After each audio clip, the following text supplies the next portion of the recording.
Hey YouTube, today I'm going to share my settings for the Eachine e160 because I had a comment from David. He wanted to know what would be the best settings for a beginner. So I think the Heli is really pretty much beginner friendly, and you can dial down some settings, especially the dual rate settings. If you dial those down a bit, it'll be a little bit easier to fly. I don't think it's really a first helicopter, but if you have some experience in RC, you could probably do it for your first helicopter, but probably a fixed pitch could be a better start. But let's get into it. I'll show you my settings right here.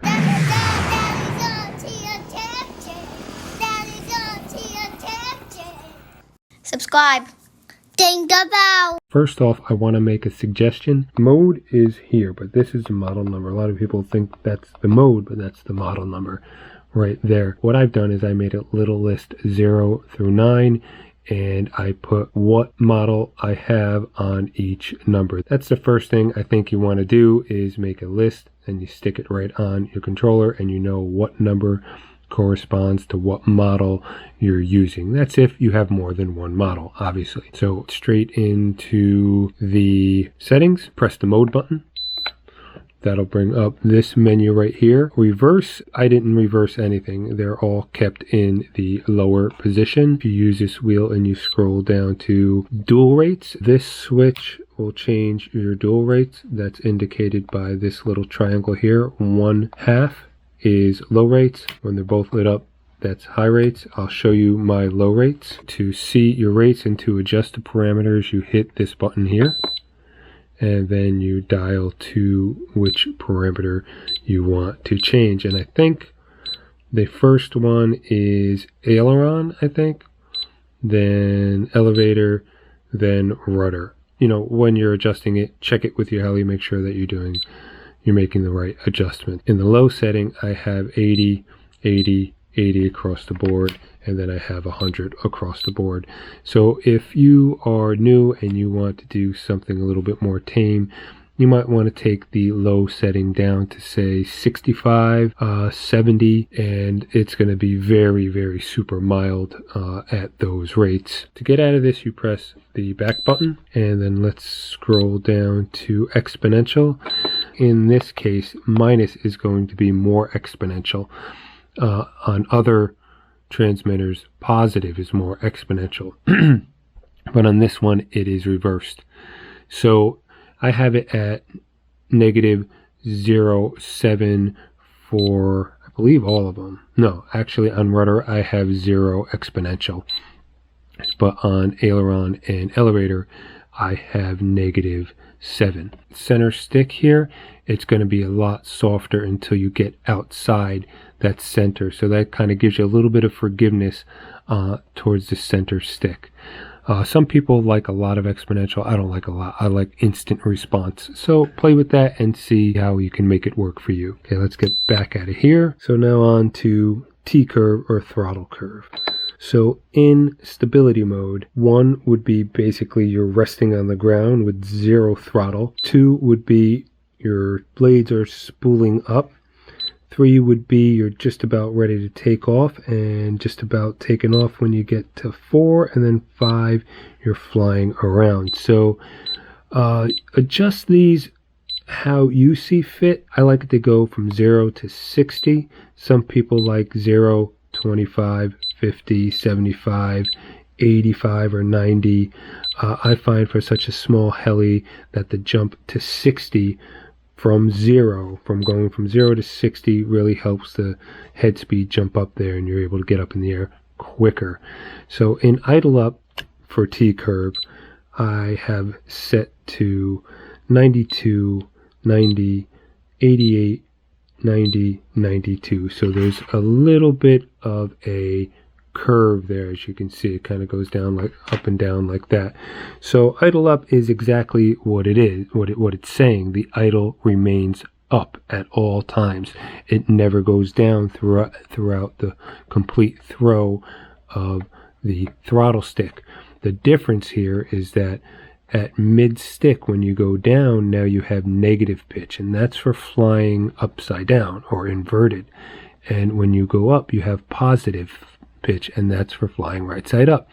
So it's definitely not for beginners. So once you start advancing to that, you'll want to do some practice on a simulator.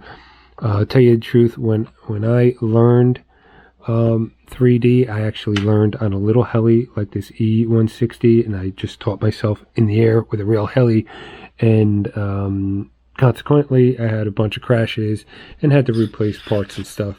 So it's definitely better to learn on a simulator. Next up is the P curve.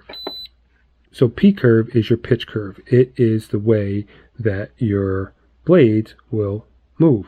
So now P curve in stability mode, I have set 42, 48, and 50. So you notice that I do not have much negative pitch as I'm trying to land in stability mode. It only goes from 50 down to 42, so not very much negative pitch. And then as it goes up and I'm taking off, around 3-4 is where you're taking off. 50% pitch is basically flat blades. 67 you should probably be up in the air at this point, and then 75 if you're full throttle flying around. Somewhere in between 67, 75 is where you'll be flying around. And as you come down, here is almost flat blades, and now you're hitting the ground and you're shutting down your heli. So that's pretty much how the pitch works in stability mode. Now for idle up mode, you could see that I've got a good deal more pitch. Now in this mode, you'll have consistent idle. So the idle will never slow down, or it slows down very little depending on your curve, your throttle curve. But you'll notice that from that 50 or around that 50 almost flat blades, I go to 36 and then 31, so that I have negative pitch so that I can fly inverted. And then when we go up, I go to 64 and 73, so I have positive pitch so I can fly regular. So again, that 50 mark is your flat blades. Anything below 50 is going to be negative pitch. Anything above 50 is going to be positive pitch. Let me show you these switches real quick. So this switch right here, the GS gear, this is for your gyro. This is what tells your heli that, hey, I want to go into 3D mode and be able to flip upside down. That's basically what this one does here, in conjunction with your flight mode. So if you were to flip your flight mode into idle up, you would not be able to go inverted unless you flipped this switch into idle up mode as well. So if you want to do idle up mode, you have to switch both these. If you want to fly without self-leveling and not be in idle up mode, you would flip just this switch. Now you would be in what they call acro mode. Then if you want to go into idle up mode, you hit this. Now you're in idle up mode, which allows you to go inverted. But if you want to stay in stability mode, these are both backwards. And you'll notice that when I flip this switch from the back position forward, it goes to 25%.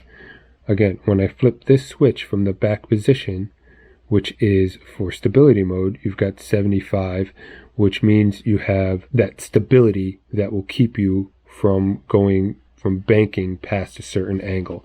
Once you flip it to 25, now you can go completely inverted. You can do flips and whatever you want. Not necessarily have idle up, but you can definitely go upside down and catch yourself real quick flipping over. But if you want idle up, then you hit this and you have idle up mode.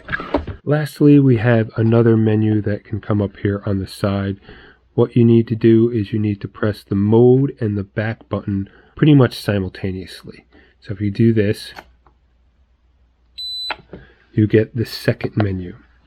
And in the second menu, you have model select. This is where you can press this button and you can go ahead and select all these models that you've listed. So you could have up to 10 models on one transmitter, which is pretty nice for a semi-hobby grade transmitter. So to get out of that, you hit back, scroll down, you have model type, so you can pick from heli or plane. Next we have swash type. You have two different swash types you can pick. And you also have sub trim. So now sub trim, all sub trim is After you've done your mechanical setup and you've got all your servo horns set up to center mechanically, then you can go in and you can adjust sub trim on each channel to get the servo horns dead center, because sometimes mechanically you just can't get the servo horns dead center. So that's what sub trim is for. I wouldn't use sub trim if you were able to get your servo horns centered mechanically. If you were able to do that, that's perfect. Leave them that way and don't use sub trim. But I would say probably 80 to 90% of the time you can't get it that way. Well, thanks for watching. I hope that wasn't too confusing. If you have any questions, leave it in the comments. I'll get back to you as soon as I can. Don't forget to like, subscribe, and ding the bell. Really helps me out. Thanks so much.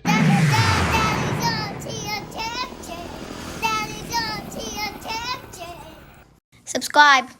Ding the bell.